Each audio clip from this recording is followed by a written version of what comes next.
Hi friends, எல்லோரும் நல்லா இருக்கீங்களா? இன்றைக்கி உங்களோட நான் ஷேர் பண்ணிக்கிறது சண்டே விலாகுங்க.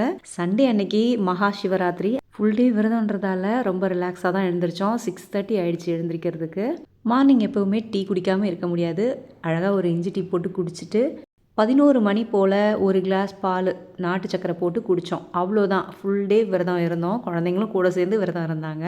வருஷத்துக்கு ஒரு முறை வர சிவராத்திரி எங்களுக்கெல்லாம் திருவிழா மாதிரிங்க. சாமிக்கு படைக்கக்கூடிய பிரசாதம் எதுவுமே நாங்கள் கடையில் வாங்கவே மாட்டோம். எங்கள் பக்கம் இருக்கவங்க எல்லாருமே எங்களால் என்ன முடிஞ்சதோ, வீட்டில் என்ன இருக்குதோ அதை வச்சு செஞ்சு சாமி கும்பிட்றது தான் பழக்கம். செம ஹெல்த்தியாக 3 மாதம் ஆனாலும் கெட்டு போகாத அவல் லட்டு தான் இன்றைக்கி பார்க்க போகிறோம். சிவப்பு அவல் வச்சு தான் இன்றைக்கி அவல் லட்டு செய்ய போகிறேன். ரொம்ப ஹெல்த்தியாக எப்படி செய்யுதுன்னு பார்த்துடலாமா? 1 கப் சிவப்பு அவல் நல்ல மொறுமொறுன்னு வறுத்துக்கலாம். அந்த சிவப்பு அவல் கூட தேவையான அளவு ஏலக்காவும் சேர்த்து மிக்சியில் இந்த மாதிரி அரைச்சி எடுத்து வச்சுக்கோங்க. கூடவே நாட்டு சக்கரை 1 கப் அவலுக்கு 3/4 கப் நாட்டு சக்கரை சேர்த்துக்குங்க. என்கிட்ட இன்றைக்கி நாட்டு சக்கரை இல்லை, அதனால் வெல்லம் மிக்சியில் அரைச்சி அவல் கூட சேர்த்துக்க போகிறேன். நீங்கள் நாட்டு சக்கரை இருந்தாலும் யூஸ் பண்ணிக்கோங்க. ஒயிட் சுகர் அவாய்ட் பண்ணுங்கள். முடிஞ்ச அளவுக்கு வெல்லம் நாட்டு சக்கரை பயன்படுத்தி நீங்கள் எதனா செய்யுங்க. ரொம்ப நல்லாயிருக்கும், உடம்பும் ஹெல்த்தியாக இருக்கும். 1/2 கிலோ அவல் லட்டுக்கு இது வச்சுருக்கேன் இல்லையா, இந்த ஸ்பூனில் 5 ஸ்பூன் அளவுக்கு நெய் போதுங்க. கூட வெல்லம் சேர்த்துருக்கிறதால இந்த நெய்யை நல்லா சூடு பண்ணி அதோடு சேர்த்து மிக்ஸ் பண்ணும்போது வெல்லம் மெல்ட் ஆகி வரும். லட்டு பிடிக்க நல்லா வரும். 3 மாதம் ஆனால் கூட கெட்டே போகாது. ஸ்வீட் உங்களுக்கு ரொம்ப பிடிக்கும் அப்படின்னா இந்த மாதிரி ஹெல்த்தியாக செஞ்சு வச்சுக்கோங்க. நீங்கள் தினமும் 4 நாள் சாப்பிட்டீங்கன்னா கூட ஹெல்த்தியாக இருக்கும். 5 ஸ்பூன் நெய் சூடானதும் முந்திரி பருப்பு தேவையான அளவு வறுத்து எடுத்துக்கிட்டு சூடாக இருக்கும்போதே இந்த அவல் மிக்ஸில் அப்படியே நெய்யை ஊற்றிடுங்க. இப்போ இதை நல்லா மிக்ஸ் பண்ணிக்கலாம். சூடாக இருக்கும், பார்த்து கை சுட்டுடாமல் மிக்ஸ் பண்ணி எடுத்து வச்சுக்கோங்க. இதை அப்படியே விட்டுறாமல் அழுத்தி வச்சுருங்க. கொஞ்சம் லைட் வார்மாகவே இருந்ததுன்னா லட்டு பிடிக்க நல்லா வரும்.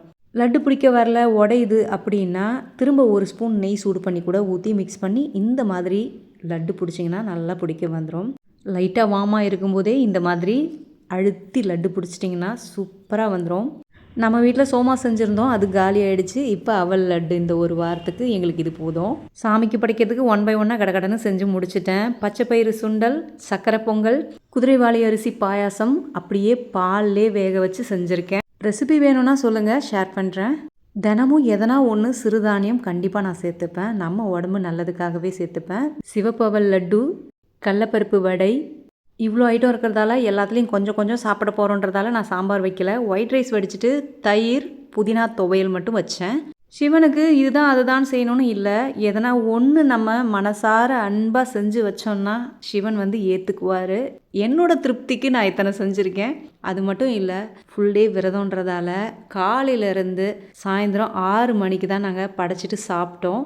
லைஃப்பில் எல்லாருக்குமே கஷ்டம் இருக்குங்க, இறைவனுக்கே கஷ்டம் இருக்கும். ஆனால் நமக்கு உணவு பஞ்சம் இல்லாமல் இருக்குது. சாப்பாட்டுக்கு நல்ல ஆண்டவன் நமக்கு வழி கொடுத்துருக்காரு. நல்லா சமைச்சு நல்லதை சாப்பிடுவோம், உடம்ப நல்லா பார்த்துக்கலாம்.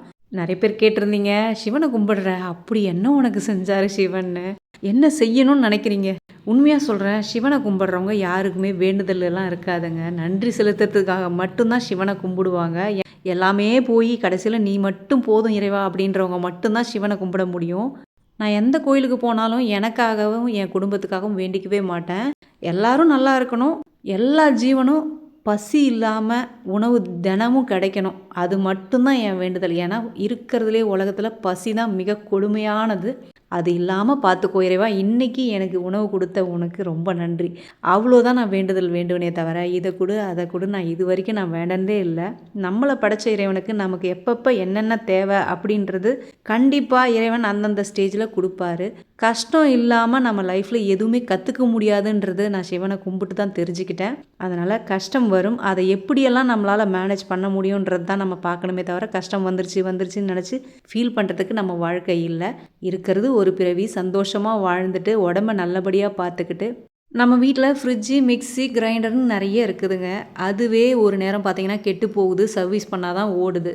நமக்கு உடல் அளவில் கை கால் ஊனம் இல்லாமல் நல்லபடியாக உடல் உறுப்பு, கண், கிட்னி, நுரையீரல் சாகிற வரைக்கும் நமக்காக இதயம் துடிச்சிக்கிட்டே இருக்கும். இதெல்லாம் எவ்வளோ பணம் இருந்தாலும் நம்மளால் உருவாக்க முடியாது. விலை மதிப்பில்லாத பரிசை நமக்கு ஆண்டவன் கொடுத்துருக்கான்.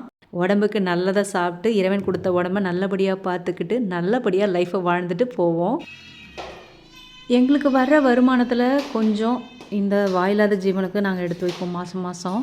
அந்த மாதிரி தான் கோயிலுக்கு செய்ய நிறைய பேர் இருக்காங்க. இருக்கப்பட்டவங்க கோயிலுக்கு செய்யட்டும். நம்மள மாரி ஒரு நடுத்தர வர்க்கம் வந்து கோயிலுக்கு தான் போய் தர்மம் செய்யணும்னு இல்ல. நம்ம வீட்ல இருந்தே நம்ம செய்யலாம். இறைவன் படைச்ச எல்லா உயிருக்குமே பசின்னு ஒண்ணு இருக்கும். முடிஞ்ச அளவுக்கு பசிக்கு நம்ம உணவு குடுப்போம்.